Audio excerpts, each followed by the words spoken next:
Hey guys, happy Monday. We're Adrian and Percy Jackson, and today, get ready. We're hitching a ride to Vegas on a zebra.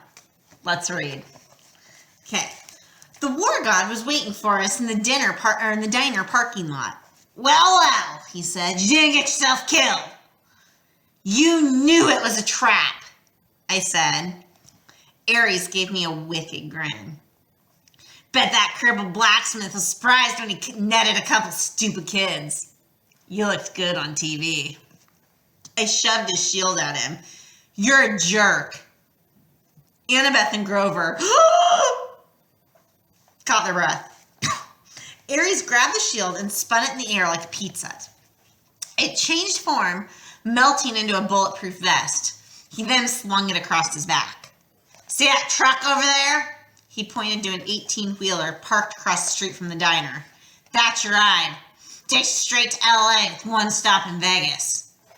The 18-wheeler had a sign on the back, which I could only read because it was reverse printed, white on black. A good combination for dyslexia.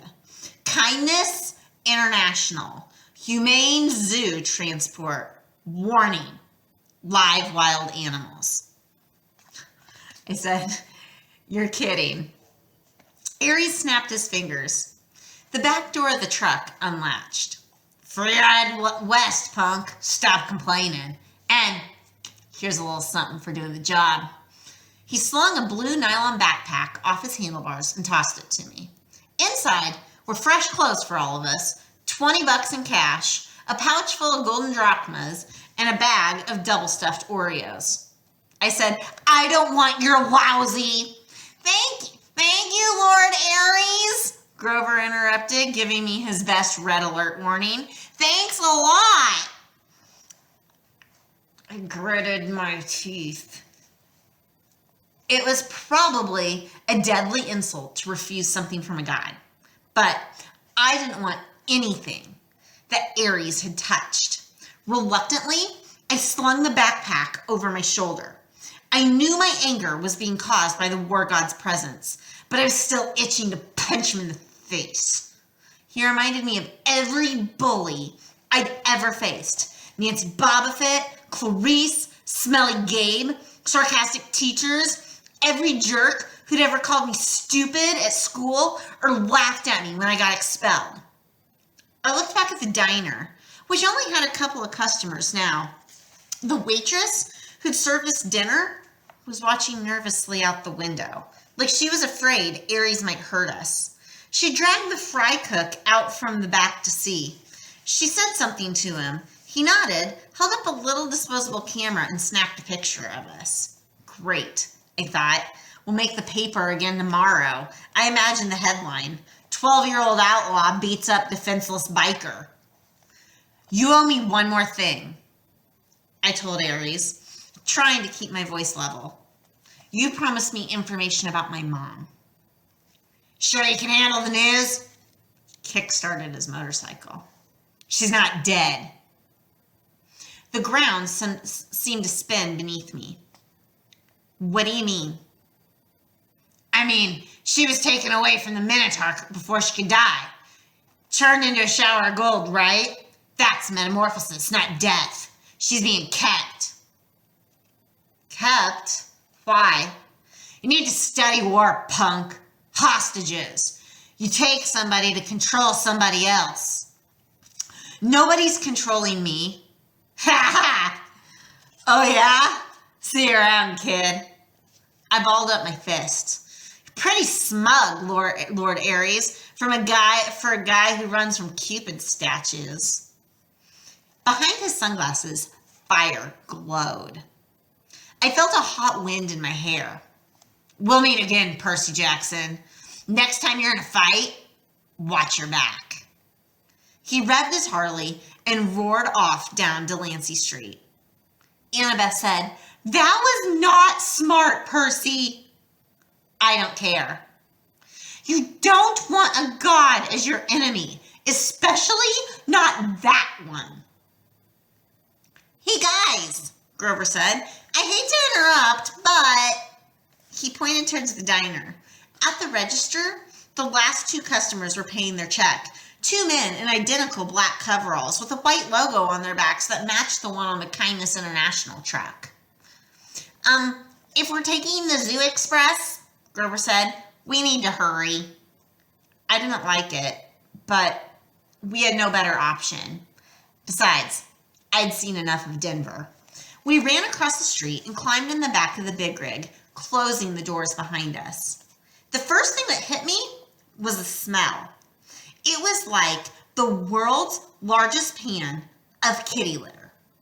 The trailer was so dark until I uncapped Anaclesmos. The blade cast a faint bronze light over a very sad scene. Sitting in a row of filthy metal cages were three of the most pathetic zoo animals I'd ever beheld. A zebra, a male albino lion, meaning it's white, and some weird antelope thing that I didn't know the name for. Someone had thrown the lion a sack of turnips, which he obviously didn't want to eat. The zebra and the antelope had each gotten a styrofoam tray of hamburger meat. The zebra's mane was matted with chewing gum, like somebody had been spitting on it in their spare time. The antelope had a stupid silver birthday balloon tied to one of its horns that read, "Over the hill." Apparently, nobody had wanted to get close enough to the lion to mess with him, but the poor thing was pacing around on soiled blankets in a space way too small for him, panting from the stuffy heat of the trailer. He had flies buzzing around his pink eyes, and his ribs showed through his white fur. Poor guy. This is kindness! Grover yelled. Humane zoo transport! He probably would have gone right back outside to beat up the truckers with his reed pipes, and I would have happily helped him, but just then the truck's engine roared to life, the trailer started shaking, and we were forced to either sit down or fall down. We huddled in the corner on some mildewed feed sacks, trying to ignore the smell and the heat and the flies. Grover talked to the animals in a series of goat bleats. We huddled in the corner on some mildewed feed sacks, trying to ignore the smells and the heat and the flies. Grover talked to the animals in a series of goat bleats, but they just stared at him sadly. Annabeth was in favor of breaking the cages and freeing them on the spot, but I pointed out that it wouldn't do much good until the truck stopped moving. Besides, I had a feeling we might look a lot better to the lion than those turnips. I found a water jug and refilled their bowls, and used Anaclesmos to drag the mismatched food out of their cages. I gave the meat to the lion and the turnips to the zebra and the antelope. Grover calmed the antelope down, while Annabeth used her knife to cut the balloon off his horn. She wanted to cut the gum out of the zebra's mane too, but we decided that would be too risky with the truck bumping around. We told Grover to promise the animals that we'd help them more in the morning, and then we settled in for the night. Grover curled up on a turnip sack. Annabeth opened our bag of double-stuffed Oreos and nibbled on one half-heartedly. I tried to cheer myself up by concentrating on the fact that we were halfway to Los Angeles, halfway to our destination. It was only June 14th. The solstice wasn't till the 21st. We could make it in plenty of time. On the other hand, I had no idea what to expect next. The gods kept toying with me. At least Hephaestus had the decency to be honest about it. He put up cameras and advertised me as entertainment. But even when the cameras weren't rolling, I had a feeling my quest was being watched. I was a source of amusement for the gods. "Hey," Annabeth said. "I'm sorry for freaking out back at the water park, Percy." "That's okay. It's just spiders." Because of the arachne story, I guessed. She got turned into a spider for challenging her mom to a weaving contest, right? Annabeth nodded. "Arachne's children have been taking revenge on the children of Athena ever since. If there's a spider within a mile of me, it'll find me. I hate the creepy little things. Anyway, I owe you." "Hey, we're a team, remember? Besides, Grover did the fancy flying." I thought he was asleep, but he mumbled from the corner, "I was pretty amazing, wasn't I?" Annabeth and I laughed. She pulled apart an Oreo and handed me half. In the iris message, did Luke really say nothing? I munched on my cookie and thought about how to answer. The conversation via Rainbow had bothered me all evening. Luke said you and he go way back. He also said that Grover wouldn't fail this time. Nobody would get turned into a pine tree. In the dim bronze light of the sword blade, it was hard to read their expressions. Grover let out a mournful bray. I should have told you from the beginning. His voice trembled. I thought if you knew what a failure I was, you wouldn't want me along. You were the satyr who tried to rescue Thalia, the daughter of Zeus. He nodded glumly. And the other two half-bloods Thalia befriended, the ones who got safely to camp? I looked at Annabeth. That was you and Luke, wasn't it? She put down her Oreo uneaten. Like you said, Percy, a 7-year-old half-blood wouldn't have made it very far alone. Athena guided me towards help. Thalia was 12 and Luke was 14. They'd both run away from home, like me. They were happy to take me with them. They were amazing monster fighters. Even without training, we traveled north from Virginia without any real plans, fending off monsters for about 2 weeks before Grover found us. I was only supposed to escort Thalia to camp. He sniffled. Only Thalia. I had orders from Chiron. Don't do anything to slow down the rescue.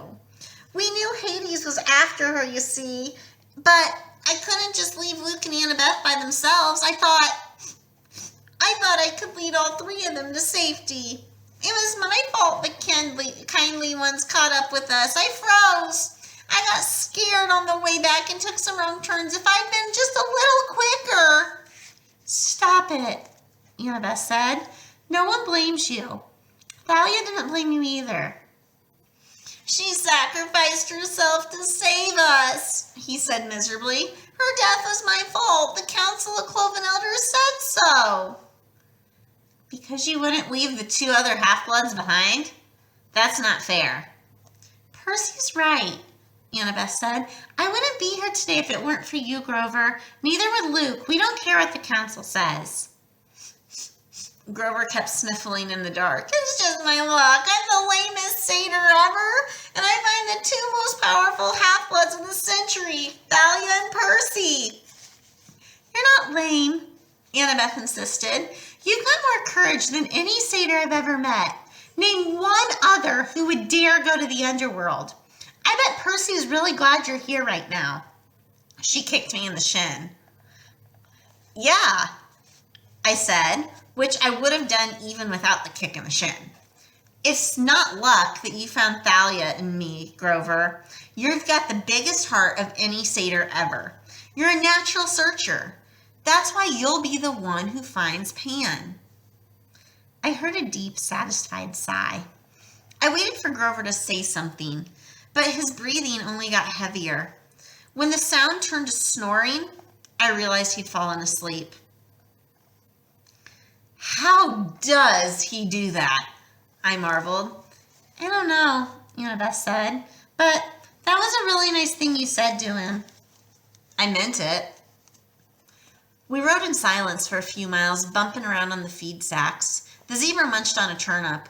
The lion licked the last little bit of hamburger off his lips and started looking at me hopefully. Annabeth rubbed her necklace like she was thinking deep strategic thoughts. The pine tree bead, I said. Is that from your first year? She looked. She hadn't even realized what she was doing. Yeah. Every August, the counselors pick the most important event of the summer, and they paint it on that year's bead. I've got Thalia's pine tree, a Greek trireme on fire, a centaur in a prom dress. Now that was a weird summer. And the college ring, is that your father's? That's none of your... She stopped herself. Yeah, it is. You don't have to tell me. No, it's okay. My dad sent it to me folded up in a letter 2 summers ago. The ring was like his main keepsake from Athena. He wouldn't have gotten through his doctoral program at Harvard without her. That's a long story. Anyway, he said he wanted me to have it. He apologized for being a jerk, said he loved me and he missed me. He wanted me to come home and live with him. Well, that doesn't sound so bad. Yeah, well, the problem was I believed him. I tried to go home for that school year, but my stepmom was the same as ever. She didn't want her kids put in danger by living with a freak. Monsters attacked. We argued. Monsters attacked. We argued. I didn't even make it through winter break. I called Chiron and came right back to Camp Half-Blood. You think you'll ever try living with your dad again? She wouldn't meet my eyes. Please, I'm not into self-inflicted pain. You shouldn't give up, I told her. You should write him a letter or something. Thanks for the advice, she said coldly, but my father's made his choice about who he wants to live with. We passed for a few more miles in silence. So if the gods fight, I said, will things line up the way they did with the Trojan War? Will it be Athena versus Poseidon? She put her head against the backpack Ares had given us and closed her eyes. I don't know what my mom will do. I just know I'll fight next to you. Why? 'Cause you're my friend, Seaweed Brain. Any more stupid questions? I couldn't think of an answer for that. Fortunately, I didn't have to. Annabeth was asleep. I had trouble following her example, with Grover snoring and an albino lion staring hungrily at me, but I eventually closed my eyes. We're going to stop right there, and tomorrow we'll find out what happens when they get to Vegas. We'll see you then. Bye, guys.